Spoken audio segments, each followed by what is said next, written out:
कई बार यह मुद्दा सदन में आया है, लेकिन हमारे मुद्दे और सरकार का उत्तर बिल्कुल फिक्स मैच की तरह हो गया है। माननीय नेता सदन जी, जैसे मैच फिक्स कर दिया जाता है ना, वहां हुनर का, कौशल का कोई स्थान नहीं रहता। इस देश में ही नहीं बल्कि पूरे विश्व में जो गुरु का दर्जा है, शायद उससे ऊपर किसी दर्जे को रखा नहीं गया है। और इसलिए कहा भी गया है कि यह तन विष के बेल रे और गुरु अमृत की खान, और शीश चढ़ाए गुरु मिले तो भी सस्ता जान। यानी कि अगर अपना सर में चढ़ा दूं और तब भी अगर मुझे गुरु की प्राप्ति हो जाती है तो उस सौदे को भी सस्ता माना गया है। लेकिन अब चूंकि नेता सदन की कुर्सी थोड़ा बदल गई है, एक प्रचलित डायलॉग है कि ये समाजवादी पार्टी का पाप है, उनका फिक्स डायलॉग। संयोग से कुर्सी बदल गई, नहीं तो आज मैं उसी पाप को बताने के लिए खड़ा हुआ था। माननीय अध्यक्ष सभापति महोदय, बोलिए। माननीय सभापति महोदय, शिक्षा मित्र उत्तर प्रदेश के परिषदीय विद्यालयों में अध्यापकों की उपलब्धता सुनिश्चित करने हेतु 26 मई 1999 को शासनादेश संख्या 2604/15/599 282/98 एवं शासनादेश 129 कोष्टक में 15/2005/82/98 दिनांक 1/7/2002 के अनुक्रम में किया गया। माननीय सभापति महोदय, अभी माननीय मंत्री जी का एक उत्तर आया था कि शिक्षा मित्र का और अध्यापकों का काम अलग अलग। ये बड़ी हास्यास्पद स्थिति है कि अध्यापकों के काम के लिए शिक्षा मित्रों की नियुक्ति की गई थी। और मुझे यह बताने में बड़ा फक्र हो रहा है कि आज पूर्व मुख्यमंत्री स्वर्गीय बाबूजी कल्याण जी, अब वो तो यहां नहीं है, ये उनके रोपे पौधे थे शिक्षा मित्र। और जिनको ये पाप बता रहे हैं, उसी समाजवादी पार्टी की सरकार ने 1,76,000 शिक्षा मित्रों को नियुक्त करके ये पाप किया था। उसको ये पाप कह रहे हैं। मैं जानता हूं अभी एक तर्क और आ जाएगा कि ये न्यायालय से रिजेक्ट हो गया है। माननीय सभापति महोदय, वो न्यायालय का ही कहना है कि आप शिक्षा मित्रों को समान कार्य का समान वेतन दीजिए, हम आपका हाथ थोड़ी रोक रखे हैं। लेकिन इनकी नीयत में खोट है। और नीयत में क्यों खोट है? क्योंकि इनको पता है कि यह जो 1,76,000 शिक्षा मित्र थे, इनको समायोजित करने का काम समाजवादी पार्टी ने किया था। इसलिए ये लोकतंत्र का चश्मा हटा करके ये डिक्टेटरशिप का चश्मा पहन लिए कि न हम लोकतंत्र को मानेंगे, न संविधान को मानेंगे, न न्यायालय को मानेंगे। हम शिक्षा मित्रों की बात कहिए ना। अरे माननीय सभापति महोदय, हम किसकी बात कर रहे हैं? ये शिक्षा मित्र ऐसा कहेंगे। मैं माननीय सभापति महोदय, आपका संरक्षण चाहता हूं। इतना बड़ा संवेदनशील मुद्दा मुझे लगता है दूसरा नहीं होगा। अपनी सूचना। और माननीय सभापति महोदय, आज वह शिक्षा मित्र या खून से चिट्ठी लिख करके आत्महत्या कर रहे हैं, या खून से वह गुरु जो भगवान का दर्जा प्राप्त किए हुए, मैं पीठ का ध्यान आकृष्ट करना चाहूंगा कि ये खून से लेटर लिख करके और वो आत्महत्या कर। अब इससे ज्यादा और मेरे पास शब्द नहीं उनकी पीड़ा को रखने के लिए। माननीय सभापति महोदय, एक शिक्षा मित्र थे कौशल कुमार सिंह, शिक्षा मित्र प्राथमिक विद्यालय मिर्जापुर बेला में कार्यरत हैं। इन्होंने कहा अपनी वेदना को व्यक्त करते हुए कि मैं आज, जो सुसाइड नोट है इसका, शिक्षा मित्र का, कि मैं आज योगी मोदी की दोहरी नीति से तंग आकर आत्महत्या कर रहा हूं, क्योंकि अब मानदेय 10,000 रुपए में अपने परिवार का मैं पालन पोषण करने में सक्षम नहीं हो पा रहा। माननीय सभापति महोदय, इसके आगे की बात वो और हास्यास्पद है। माननीय सभापति महोदय, सरकार के द्वारा समय समय पर जो एक्सरसाइज की गई है शिक्षा मित्रों को छलने के लिए, उन्हें गुमराह करने के लिए, 20/8/2018 को माननीय दिनेश चंद्र शर्मा उप मुख्यमंत्री जी की अध्यक्षता में संगठन से बैठक हुई। 12/1/2023 को महानिदेशक एवं सचिव बेसिक शिक्षा के साथ बैठक हुई। 18/10/2023 को लिखित आश्वासन देकर शिक्षा मित्रों का आंदोलन समाप्त करा दिया गया। 14/11/2023 को निदेशक बेसिक शिक्षा की अध्यक्षता में कमेटी बनी। 14/1/2024 को कमेटी के साथ संगठन की बैठक की जाती है। 5/9/2024 को मुख्यमंत्री जी के निजी सचिव के आश्वासन के बाद धरने को समाप्त कर दिया जाता है। 16/10/2024 को मुख्यमंत्री फिर संगठन की वार्ता के लिए बुलाते हैं। अब माननीय सभापति महोदय, इसके बाद रिजल्ट क्या निकलता है? शून्य। आज माननीय सभापति महोदय, ये मेरे पास पूरी बुकलेट है, पूरी बुकलेट, जिसमें हजारों शिक्षा मित्रों ने आत्महत्या कर ली। माननीय सभापति महोदय, आज सरकार यदि चाहती तो एक भी शिक्षा मित्र आत्महत्या न करने पाता। यह तो हमने सुना है कि अगर कोई वकील 10 साल तक हाई कोर्ट में प्रैक्टिस करता है तो उसको जज बनने की योग्यता हासिल हो जाती है, लेकिन वह बेचारा शिक्षा मित्र जो अपने गांव का मेधावी था, टॉपर था, जब उसका चयन किया गया, जब अध्यापकों की कमी थी, तो अपना पूरा जीवन दांव में लगा करके उन नन्हे मुन्ने बच्चों को पढ़ाने का काम किया। और आज माननीय सभापति महोदय, सरकार के जो तर्क हैं, पता नहीं उन्हें तर्क कहूं कि कुतर्क कहूं, सीधा लिख करके आ जाता है कि हमने शिक्षा मित्रों को 10,000 मानदेय बढ़ाया। अरे भाई, 35-40 हजार से जो व्यक्ति 10,000 में आ जाएगा, वो आत्महत्या नहीं करेगा तो क्या उत्सव मनाएगा?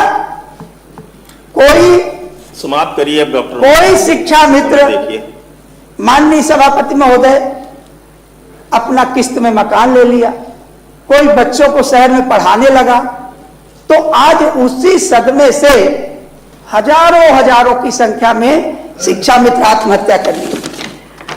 माननीय सभापति महोदय, कुछ शिक्षा मित्र, उनका अध्यापक में भी समायोजन हो गया है। लिखित परीक्षा के बाद प्रदेश में लगभग 29 जिलों में वह शिक्षा मित्र जो अध्यापक की श्रेणी में आ गए हैं समायोजित होकर, उनको पुरानी पेंशन का विकल्प भरने का मौका दे दिया गया है। लेकिन बाकी बचे हुए जिलों में अपर मुख्य सचिव के शासनादेश में Uttar Pradesh retired benefit rules 1961 के अधीन कवर होने की शर्त बताई गई है, जबकि शिक्षा मित्रों की अस्थायी संविदा सेवा की पुरानी पेंशन हेतु स्थायी होने पर पूर्व की सेवाओं को जोड़ने की बात Uttar Pradesh retired benefit rules 1961 के नियम 3 कोष्टक में 8 में साफ वर्णित है। और इसी नियम के आधार पर 46 जिलों के जिला बेसिक समाप्त शिक्षा करिए। अधिकारियों द्वारा विकल्प पत्र भर के मंगा लिया गया है। समाप्त करिए। माननीय अधिष्ठाता महोदय, हमारे सभापति महोदय, मैं आपसे अनुरोध करता हूं समय देखिए। कि यदि सरकार अपनी हठ धर्मिता छोड़ दे तो जो नन्हे मुन्ने बच्चे अनाथ हो रहे हैं, उनके माता पिता आत्महत्या कर रहे हैं, तो उससे बचाया जा सकता है। ये अविलंबनीय है, लोक महत्व का है, इसलिए मैं सदन की कार्रवाई रोककर चर्चा कराए जाने की मांग करता हूं। माननीय आशुतोष सिन्हा जी। मान्यवर, सन 1999 में जब भारतीय जनता पार्टी की सरकार थी और मान्यवर पूरे प्रदेश में जो गरीब मजदूर किसान जो गांव में रहते हैं, उनके बच्चों को पढ़ाने की व्यवस्था सरकार नहीं कर पा रही थी धन के अभाव में। और मान्यवर, शिक्षा मित्रों पे किसी कोई एहसान नहीं है, शिक्षा मित्रों का एहसान सरकार पे है, आज उत्तर प्रदेश पे है कि जब सरकार के पास पैसा नहीं था कि बच्चों को पढ़ाए, तो जो बंद दरवाजे थे, उन बंद दरवाजों को खोलने का काम विद्यालयों के शिक्षा मित्र साथियों ने किया था। और मान्यवर, हम कहना चाहते हैं कि सन 1 जुलाई सन 2001 को इस योजना का विधिवत क्रियान्वयन हुआ। 5 अक्टूबर 2005 को इनका मानदेय 2250 जो था उसको बढ़ा के 2400 किया गया। 15 जून 2007 को इनका मानदेय 2400 से बढ़ाकर 3000 किया गया। मान्यवर, जब हमारी सरकार थी तो 23 जुलाई 2012 को प्रशिक्षण के बाद शिक्षा मित्रों को सहायक अध्यापक बनाने का निर्णय लिया गया। 7 जनवरी 2023 को समायोजन के 3 चरणों के लिए नियमित जो समय सारणी जारी की गई। 19 जून 2014 को प्रथम बैच 58,826 शिक्षा मित्रों को समायोजित करने का आदेश जारी हुआ। 8 अप्रैल 2015 को जो दूसरा बैच था 91,104 शिक्षा मित्रों को समायोजित करने का आदेश जारी हुआ। उसके बाद मान्यवर 6 जुलाई 2015 को सुप्रीम कोर्ट में सहायक अध्यापक पद पर समायोजन पर रोक लगाई गई। हाई कोर्ट ने फिर उसको 27 जुलाई 2017 को सर्वोच्च न्यायालय ने 1,37,000 शिक्षा मित्रों का समायोजन निरस्त किया गया मान्यवर। और 2017 में जो मानदेय इनका 3500 था वो बढ़ा के 10,000 कर दिया गया। ये मान्यवर इनका मैं इसलिए इतिहास बताना चाहता हूं क्योंकि जब सरकार इनकी थी और 27 जुलाई 2017 में जब सुप्रीम कोर्ट ने इनको वो कर दिया, समायोजन निरस्त किया इनका, तो हमारे देश के प्रधानमंत्री जी ने बनारस की बड़ी जनसभा में ये बात कही कि शिक्षा मित्रों के साथ अगर न्यायालय से न्याय नहीं होगा तो हम न्याय करने का काम करेंगे। उनका कहने का मतलब था कि अध्यादेश लाकर उनको नियमित करने का काम करेंगे। शिक्षा मित्रों में बहुत उत्साह आया मान्यवर, और सरकार ने छलने का काम किया शिक्षा मित्रों को। और शिक्षा मित्रों का मान्यवर गुनाह क्या है? वो लगातार, क्योंकि गरीब मजदूर किसान जो गांव में पढ़ने वाला बच्चा उसको शिक्षा देने का काम कर रहे हैं, और आज भी मान्यवर सारे काम उनसे लिए जाते हैं। गज्जन गणना, पशु गणना, बाल गणना, उसके अलावा जितने भी काम है सारे चुनाव में उनको लगाया जाता है मान्यवर। उसके बाद भी इतना अत्याचार अनाचार उनके साथ हो रहा है मान्यवर। जो बेटा जब जाता है, उसका पिता जो शिक्षा मित्र है उससे कहता है कि पिताजी मैं किसी अच्छे विद्यालय में पढ़ना चाहता हूं, मैं अच्छी कोचिंग करना चाहता हूं, मैं इंजीनियर डॉक्टर बनना चाहता हूं, इंजीनियरिंग का फीस देने का पैसा शिक्षा मित्र के पास नहीं मान्यवर। और अपने बच्चे को डॉक्टरी की पढ़ाई कराना चाहता है तो शिक्षा मित्र के पास इतना पैसा नहीं कि वो डॉक्टरी की पढ़ाई अपने शिक्षा मित्र अपने बेटे को कराने का काम कर सके। आज उत्तर प्रदेश के जो हालात है मान्यवर, किसी से कहने की आवश्यकता नहीं, हमारे सदस्य ने पूरी बात बता दी। क्योंकि हम ये भी कहना चाहते हैं कि दिनेश शर्मा जी जब उप मुख्यमंत्री थे उनके समय में जो कमेटी बनी, उस कमेटी का आज तक कुछ पता नहीं चला क्या हुआ। उसके बाद कई कमेटियां बन गई, उस पर भी सरकार विचार नहीं कर रही है मान्यवर। उत्तर प्रदेश में जो सरकार चल रही है लगातार शिक्षा मित्रों के साथ अन्याय अत्याचार करने का काम कर रही है मान्यवर। मैं बताना चाहता हूं 1 अक्टूबर 2025 को जब न्यूनतम मजदूरी दरें लागू जो हुई नहीं, तो उसमें अकुशल श्रमिक को 423 रुपए 88 पैसा, अर्धकुशल श्रमिक को 465 रुपए 13 पैसा, कुशल श्रमिक को 521 रुपए 3 पैसे की व्यवस्था की गई। और मान्यवर जो हमारे बच्चों को पढ़ाने का काम कर रहा है, देश के नींव के पत्थर की तरह देश के इमारत को बड़ा करने का काम कर रहा है, उसको मान्यवर 11 महीने के लिए 10,000 रुपए दे रही है सरकार। तो सरकार से मान्यवर आज आप पीठ के माध्यम से हम सरकार से कहना चाहते हैं कि आने वाले समय में सरकार को, अगर हम कह रहे हैं समान काम का समान वेतन दे सकती है, तो समान काम का समान वेतन क्यों नहीं दे रहे हैं? जब मानव सारा काम उनसे ले रहे हैं शिक्षकों वाला, तो कम से कम आप उनको समान काम का समान वेतन सरकार देने का काम करे।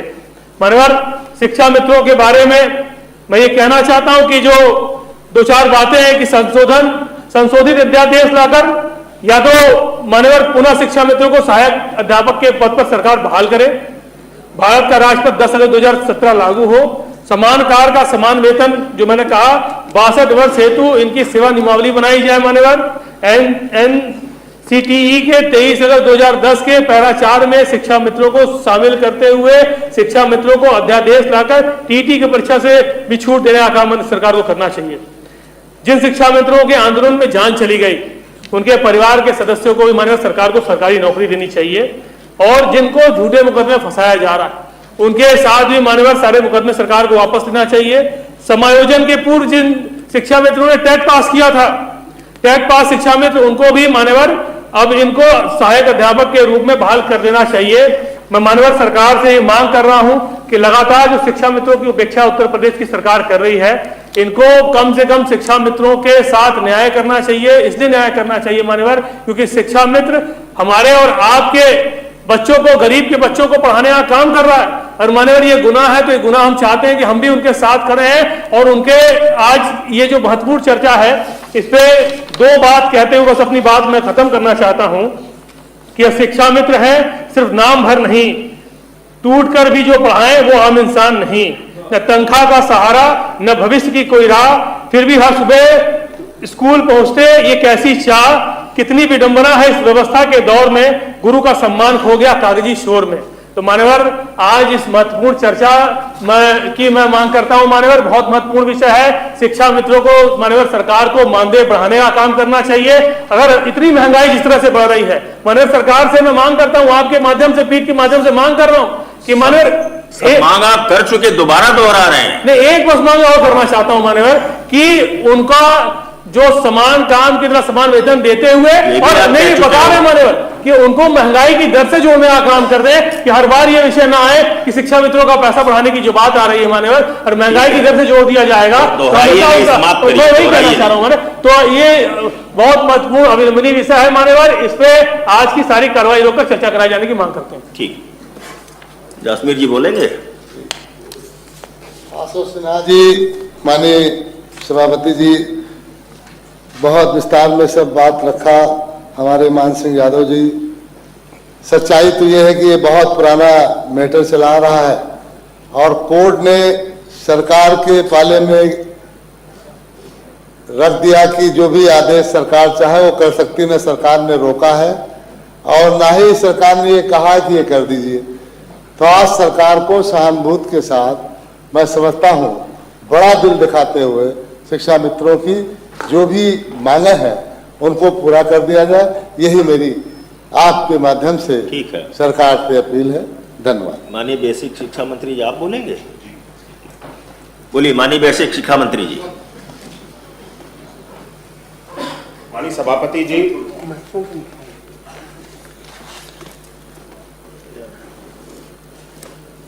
सरकार शिक्षा मित्रों के द्वारा शिक्षा में किए गए योगदान को महत्व देती है, और जो उनके द्वारा सेवाएं दी जा रही हैं और उनकी मांगों को पूर्ण करने के लिए सरकार पूरी तरह से संवेदनशील है। माननीय सभापति जी, शिक्षा मित्रों की पूर्व में लंबे समय से चल रही जो उनकी मांगें थी, जिसको मैं आपके माध्यम से सदन में पहले भी बता चुका हूं, कैशलेस चिकित्सा की सुविधा के संबंध में और अपनी गृह ग्राम पंचायत में समायोजन के संबंध में, ये लंबे समय से चल रही शिक्षा मित्रों की मांगें थी, और ये साफ इससे साबित होता है, जो कि इसका परिचारक भी है, कि सरकार शिक्षा मित्रों के प्रति पूरी तरह से संवेदनशील है और उनकी भावनाओं के साथ में अपने आप को जोड़ करके उनकी समस्याओं के निवारण के लिए पूरी तरह से प्रयास भी कर रही है और हम उनकी जितनी भी मांगे हैं उनको पूर्ण करते हुए आगे बढ़ रहे हैं। हमने कैशलेस की चिकित्सा की सुविधा जो जियो जारी किया गया 5/2/2026 को, इसके अंतर्गत 5 लाख रुपए के कैशलेस चिकित्सा सुविधा परिवार को भी सम्मिलित करते हुए हमारे सभी समस्त शिक्षा मित्रों को देने का निर्णय सरकार के द्वारा लिया गया। दिनांक 3/1/2025 और 9/12/2025 को जारी किए गए शासन आदेश में शिक्षा मित्रों के समस्त शिक्षा मित्रों के लिए चरणबद्ध तरीके से उनकी गृह ग्राम पंचायत में उनके समायोजन की व्यवस्था भी बना दी गई है। वर्तमान में एसआईआर का कार्य चल रहा है और उस कार्य के चलते अभी रिलीविंग होने में कुछ कठिनाइयां हो रही हैं। जैसे ये कार्य पूर्ण हो जाएगा, सभी समस्त शिक्षा मित्रों को रिलीविंग करते हुए अपनी गृह ग्राम पंचायत में उनकी नियुक्ति कर दी जाएगी। हम सरकार शिक्षा मित्रों के प्रति, उनके द्वारा दी गई सेवाओं के प्रति और शिक्षा में उनके योगदान के प्रति पूरी तरह से संवेदनशील हैं और उसका सम्मान करते हैं। 1999 में शिक्षा मित्रों को नियुक्त किया गया, तब से वे लगातार अपनी सेवाओं को दे रहे हैं। पिछली सरकारों के समय में शिक्षा मित्रों का मानदेय जब 2017 में हम सरकार में आए तो मात्र 3500 रुपए था और शिक्षक के रूप में जब उनको पिछली सरकार के समय में नियुक्त किया गया था सहायक अध्यापक के रूप में, तो माननीय सर्वोच्च न्यायालय के आदेश के अनुसार उनको वापस शिक्षा मित्र के रूप में नियुक्त करने का आदेश किया गया। उनको हम लोगों ने उनको पुनः सहायक अध्यापक के रूप में उनको नियुक्त नहीं किया जा सकता, ऐसा आदेश आया और पुनः हम लोगों ने, हमारी सरकार ने उनको शिक्षा मित्र के रूप में नियुक्त करने का निर्णय लिया और उनके मानदेय को 3500 रुपए से बढ़ा करके हम लोगों ने 10,000 कर दिया। वर्तमान में हम शिक्षा मित्रों के सभी मांगों के प्रति पूरी तरह से संवेदनशील हैं और इस संबंध में शिक्षा मित्रों के मानदेय के संबंध में और उनकी सुविधाओं को और भी जो उनकी अन्य सभी मांगे हैं उसको पूर्ण करने के संबंध में सरकार पूरी तरह से प्रयासरत है, संवेदनशील है। हम शिक्षा मित्रों के मानदेय को बढ़ाए जाने के लिए जो भी माननीय मंत्रिपरिषद के द्वारा और माननीय मुख्यमंत्री जी के द्वारा जो मत बनेगा उससे सदन को अवगत कराएंगे। ठीक है, कार्य स्थगन स्वीकार। सरकार को आवश्यक कार्य मान्यवर स्पष्टीकरण तो लेने दीजिए। क्या स्पष्टीकरण है मान्यवर, ये हम पूछना चाह रहे हैं कि ये मंत्रिपरिषद की बैठक पिछले सत्र में जब हम पूछे थे तभी से आ रहा है, कब मान्यवर मंत्रिपरिषद में रखेंगे, कब पूछेंगे शिक्षा मित्रों का पैसा कब बढ़ जाएगा? नहीं, उनने जो सरकार का पक्ष था वो रख दिया। आप बैठिए अब। नहीं, आप बैठिए, अगली